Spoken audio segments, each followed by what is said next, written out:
Woe to you of earth and sea. Welcome to Satan is My Superhero, a show for atheists, scoffers, heathens, and unbelievers. I'm your host, Judas Falling.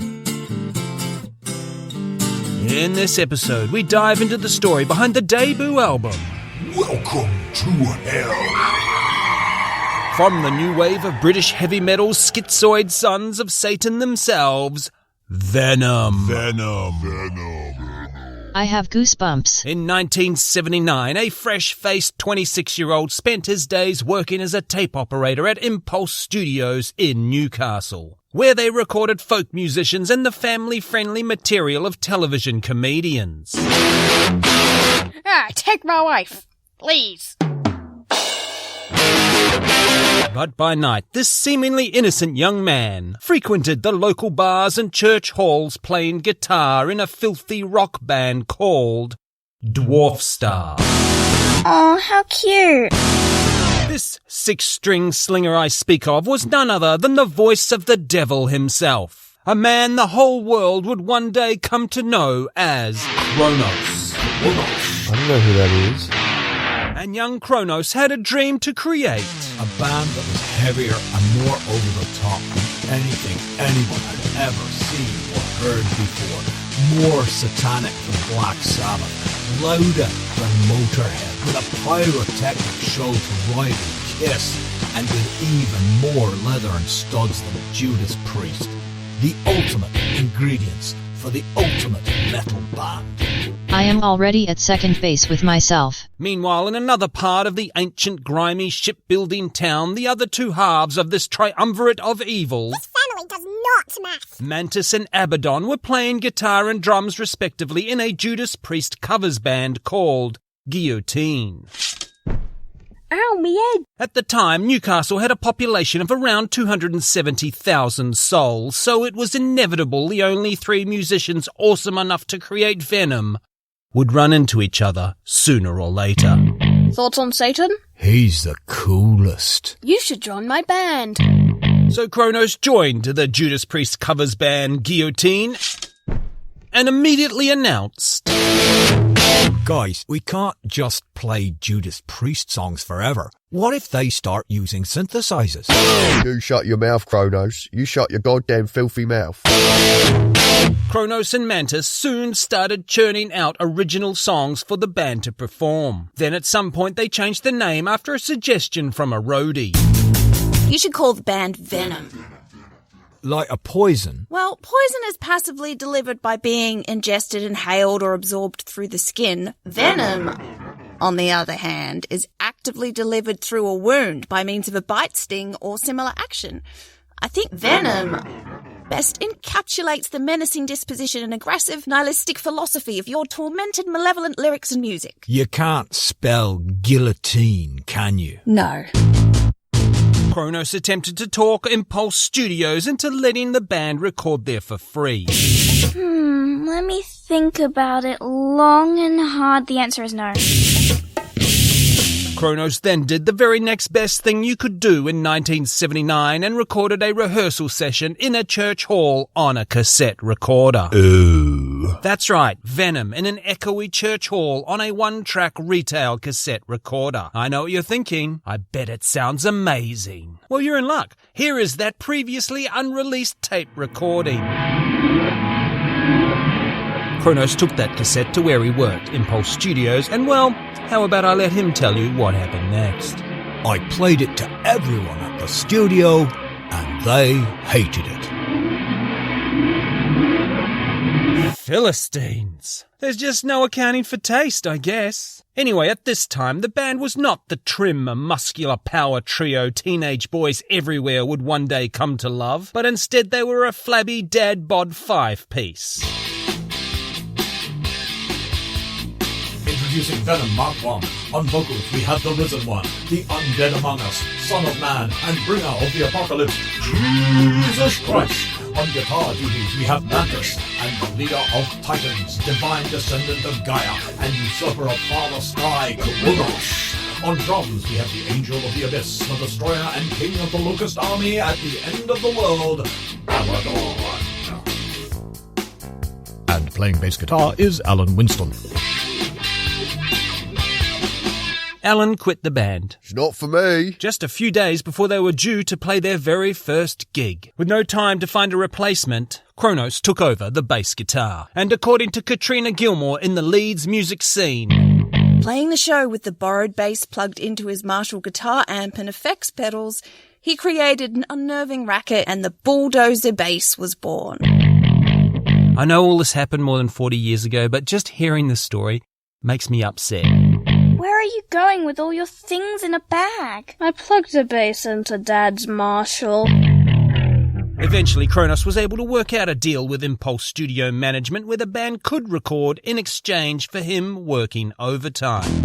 Whoa, what are you doing? Taking my pants off, for the recording time. You said I had to stay back and, do stuff. Yeah, sweep the bloody floor. With your pants on, preferably. Man, the music industry is nothing like they said it would be.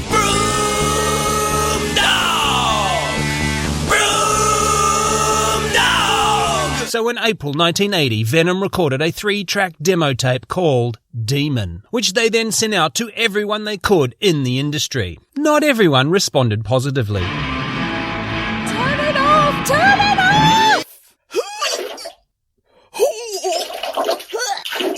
So that's a no then? I don't know. Play it again. But music journalist Jeff Barnes, who was working for Sounds magazine at the time, loved the demo. He loved it so much he wrote about Venom while reviewing a different band. What can I say? The kid had excellent broom technique. In the meantime, Impulse Studios had created a record company called Neat. This new label would cater to the increased number of new wave of British heavy metal bands popping up in the area and finding international success. I tell you, Steve, this heavy metal thing is massive. There's bands from right here in the northeast going to America, making millions. What about my band? Don't forget Venom. Shut up, Kronos, and sweep the bloody floors.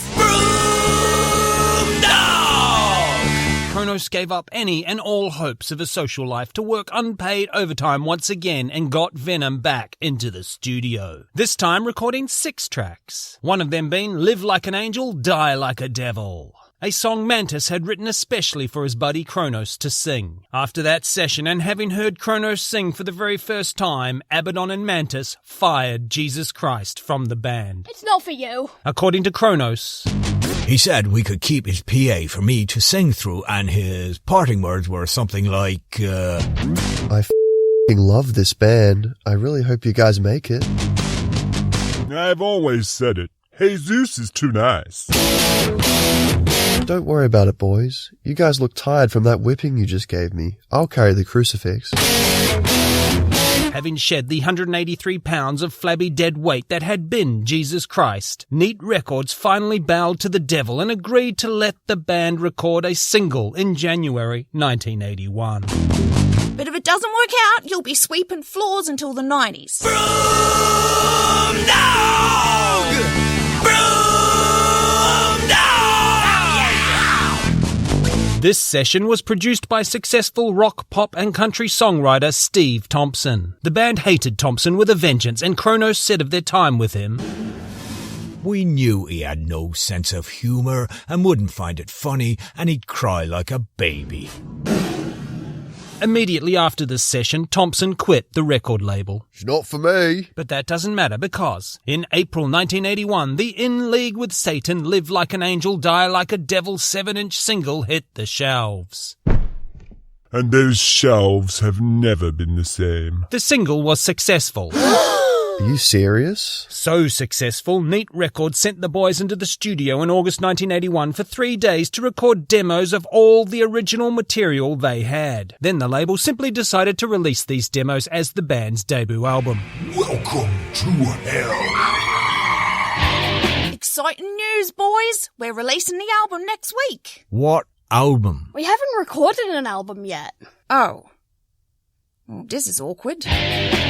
The cover was designed by Abaddon. It's a Baphomet head inside a pentagram. It's actually layered with more intricate and clever satanic symbolism than just that, but this is an audio medium. Listen to how cool the coldest looks. Coldest looks. Listen. Suffice it to say, it looks as evil as it sounds, and it makes you realise how far backwards society has slipped. In 1981, Venom released an album dedicated to Satan with a pentagram and Baphomet on the cover. No one cares. In 2023, Target puts up a rainbow in their stores and Christians threaten terrorism. When did being a bigot become a bad thing? The album is a 39-minute and 26-second chaotic off-the-rails rollercoaster ride of sex, drugs, Satan, and murder. You've heard of bands on amphetamines and cocaine. Now imagine the band is amphetamines and cocaine. It opens as it means to go on with the track Sons of Satan. I demand a paternity test. The song, In League with Satan, starts with a backmasked vocal track. Kronos is recorded saying, Satan, raised in hell, I'm gonna burn your soul, crush your bones, I'm gonna make you bleed, you're gonna bleed for me. Which when played backwards sounds like this. www.satanismysuperhero.com. Check out the merchandise page. Support the show. Buy some blasphemy. I think you'll agree, probably the most evil thing you've ever heard. No. This is more evil. Let us pray. As you should expect, Sounds journalist Jeff Barton gave Welcome to Hell 5 stars and said it had the hi-fi dynamics of a 50-year-old pizza. Imagine what he says about albums he doesn't like. Of course, my first reaction is, let's put a pizza on a turntable and see what happens. Here's that recording. What the bloody hell have you done to my turntable? You bet! Wank, wank, wank, wank, wanky pranked! Pineapple? That's wrong on 2 levels. With an album out in the world, Venom would then, as always is the way with Venom, do things very differently. They did not start playing small local clubs in the Newcastle area, building up a following. No. Their first proper gig after releasing Welcome to Hell was to 3,000 people in a Belgian sports arena. Come for the chocolate, but stay for the chocolate. So did Venom then launch a national tour of the UK? No, they toured the US with a small-time Californian band you might have heard of. They're called, Metallica? If it's possible for a computer to shit itself with excitement, I'm doing it.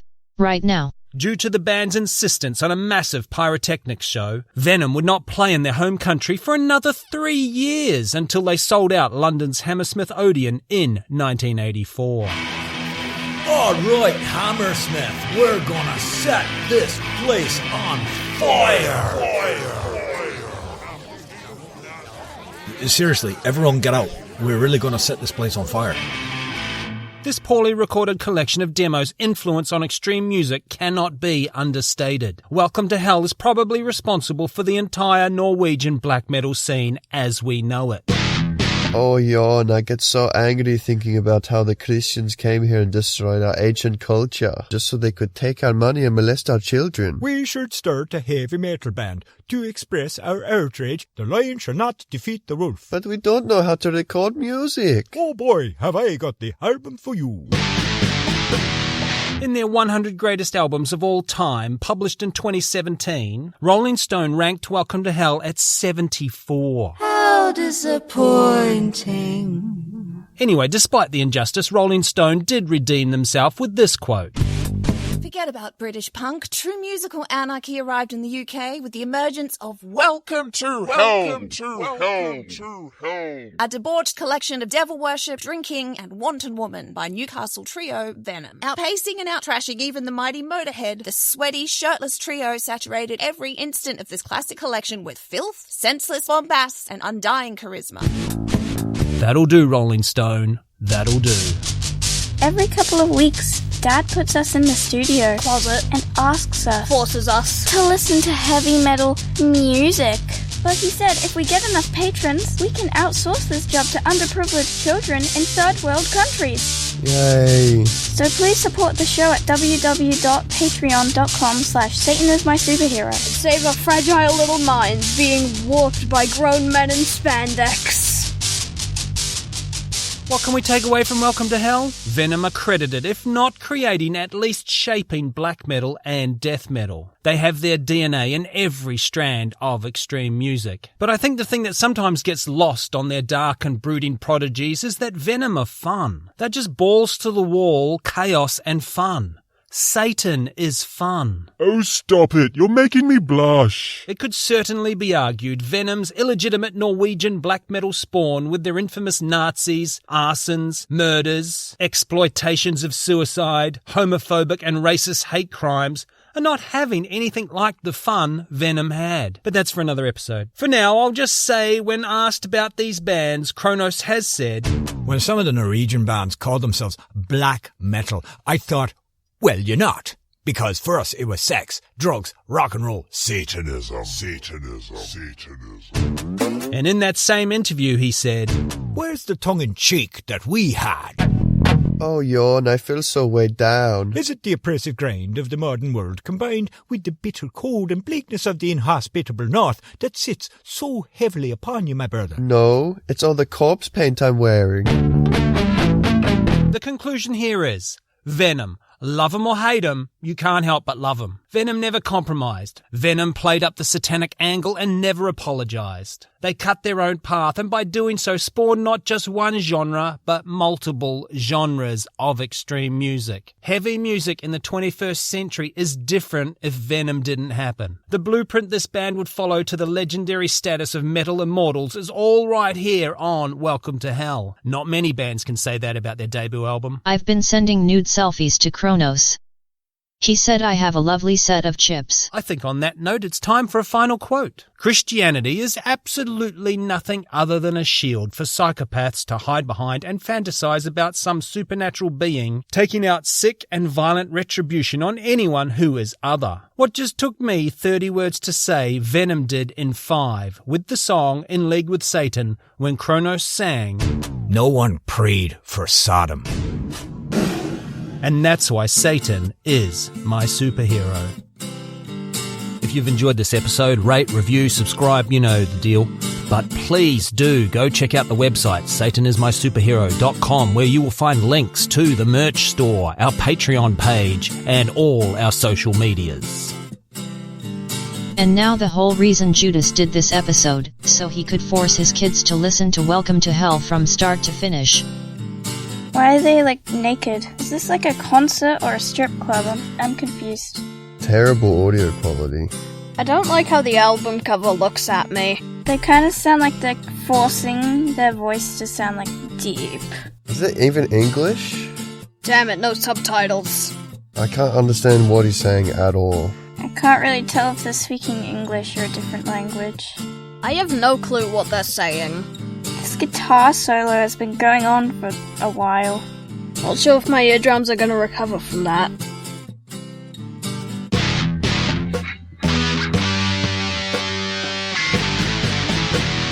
The movement will come on iron. The movement will come on iron. The move.